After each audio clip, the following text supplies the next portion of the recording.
Hello everyone. आज हम वर्णमाला शुरू कर रहे हैं जो हमारे एग्जाम के अकॉर्डिंग इंपॉर्टेंट है। जैसे कि यूपी पुलिस हो गया, ऐसा ही हो गया, अनदर एग्जाम के लिए इंपॉर्टेंट है। वर्णमाला। सबसे पहले जो वर्णमाला है, वर्णमाला है क्या? ये वास्तव में वर्णों के समूह को वर्णमाला नहीं कहते हैं, बल्कि वर्णों के सुव्यवस्थित क्रम को वर्णमाला कहते हैं। जो वर्ण उसका सुव्यवस्थित रूप है उसको ही हम वर्णमाला कहेंगे, ना कि वर्णों के समूह को। नेक्स्ट आपका है शब्द। शब्द क्या है? वर्णों के सार्थक समूह को शब्द कहते हैं, यानी कि जो वर्ण है उनका जो सार्थक समूह है उसे हम शब्द बोलते हैं। भाषा की अभिव्यक्ति का माध्यम भी शब्द है। क्या है? भाषा है, उसकी जो अभिव्यक्ति है उसका माध्यम भी शब्द है।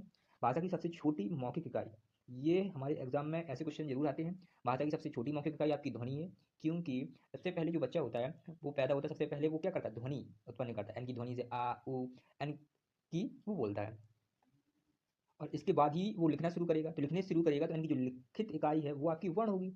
क्या होगी? वर्ण होगी। और सबसे इकाई मतलब छोटी इकाई, तो सबसे छोटी इकाई की बात करें तो ये आपकी ध्वनि होगी, क्योंकि सबसे पहले जो बच्चा है बोलना शुरू करता है आ इ ई उ ऊ, तो ये क्या है? सबसे पहले वो बोलेगा, फिर इसके बाद लिखेगा। सबसे छोटी इकाई जो आपकी ध्वनि होगी। नेक्स्ट है भाषा की सबसे छोटी सार्थक इकाई। हमने पढ़ा है कि वर्णों के समूह मतलब सार्थक समूह को हम शब्द कहते हैं, और इसकी जो सार्थक इकाई जो है वो आपकी शब्द होगी। क्या होगी? शब्द होगी। नेक्स्ट है भाषा की सबसे बड़ी सार्थक इकाई। ये जो सबसे बड़ी सार्थक इकाई है वो वाक्य होगी। भाषा की जो सबसे बड़ी सार्थक इकाई है वो क्या होगी? वाक्य होगी। अब चलते हैं वर्णमाला। वर्णमाला में 52 वर्ण है, लेकिन जो वर्तमान में हम 53 वर्ण मानते हैं। वर्तमान में कितने? 53 वर्ण। ठीक। स्वर, यानी कि जो स्वर है वर्णमाला जो है, इसमें जो स्वर है, स्वर या अचर, इनको हम अचवी बोलते हैं, अचर नहीं अचवी बोलते हैं। ये हमारे वर्णमाला में 11 स्वर हैं। इसमें से जो 11 स्वर हैं इसमें 4 आपके हास्य स्वर हैं, और आपके दीर्घ जो है आपके 7 स्वर हैं। 4 कौन से? आ ई उ र, ये आपके 4 जो है हास्य स्वर हैं। जो दीर्घ स्वर हैं जो आपके ये 7 हैं। आ ई उ ए ऐ ओ औ, ये आपके ये सारे आपके दीर्घ स्वर है। यानी कि दीर्घ स्वर का मतलब है जिसकी जो जो आवाज देर तक चले। हास्य स्वर यानी कि हम कम कम समय में हम इसको बोल सकें। इसके बाद आते हैं व्यंजन। व्यंजन को हम हल्वी बोलते हैं। हल्वी कहते हैं। ये आपकी 39 व्यंजन है। इतना आपकी 39 आपके व्यंजन है। इसमें सबसे पहला आपका आता है स्पर्शी व्यंजन। स्पर्शी व्यंजन आपके 25 स्पर्शी व्यंजन है। 25 जो आपकी स्पर्शी व्यंजन है। का से मातक है आपका।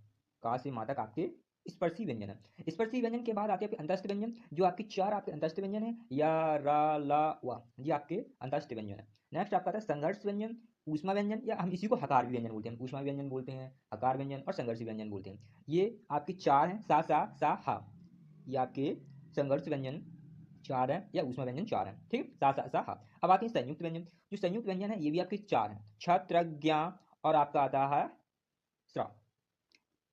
छत्र ज्ञा और स्रा, तो ये आपकी जो 4 है ये आपके संयुक्त व्यंजन है। इसके बाद आपका यह आता है द्रगुण व्यंजन। ये आपका नहीं है द्रगुण व्यंजन। द्रगुण व्यंजन आपके 2 आपके द्रगुण व्यंजन है, डा और ढा।